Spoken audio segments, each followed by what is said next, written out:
Good morning, Pacers. I'm going to interview Mr. V and two of his students. Who are you and what do you do? My name is James Van Buren, but everyone calls me Mr. V. I am an earth science, world history teacher here at Grand High School, and I also am the instructor for the Grand High School drumline. What teaching strategies work for you? Well, I focus on the big ideal, but I also make sure that I front load my lessons with information that I think students might struggle with and make sure that they understand it. Once I do that and I start getting into my lesson or cover certain areas, I make sure that I touch each student and have them summarize in their own words what we're talking about. And then when I wrap up a lesson, I give a fist of five to make sure I know where students are, which students have got. If all the students don't understand it, then I reteach it and we look for a new way to present the information so they do get it. I want you to answer questions 1 through 5, right? Answer 1 through 5. I'll walk around to see where you're at.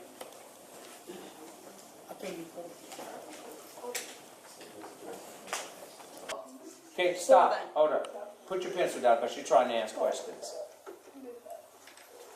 Are you a 5? You get it all and you can teach me.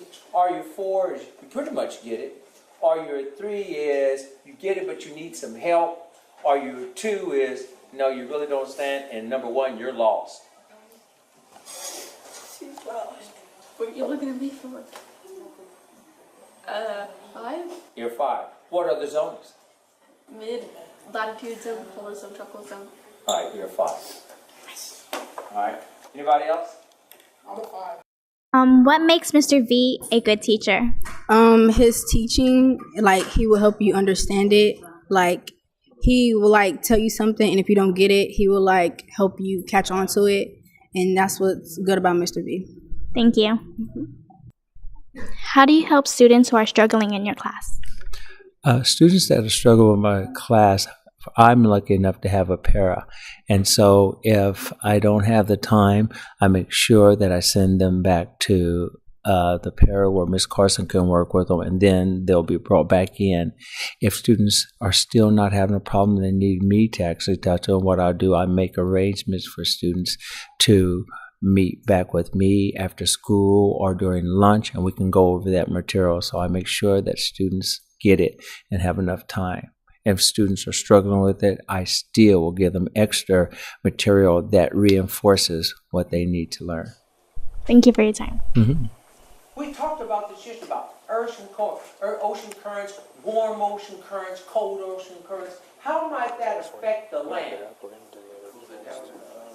It could cool it down if the current is, and it could also, if the current is.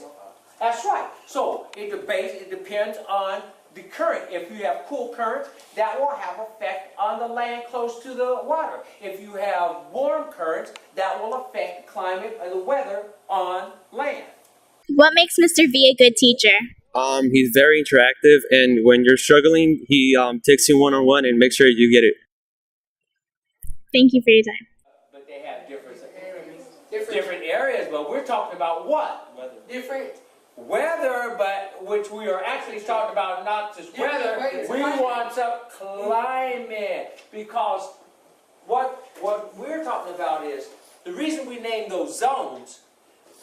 Although the conditions might change day to day, it doesn't change enough. Those zones have climates that are going to be consistent day in, day out. You know, when you go to that area, pretty much there's a range of what the temperature is going to be like. We know in the tropics, it's never going to get to where the polar zones are. And we know in the polars, it's never going to get to where the tropics are like. So that's why they have specific names and specific ranges in the climate that they're going to have. Moving on. Solar energy and climate zones.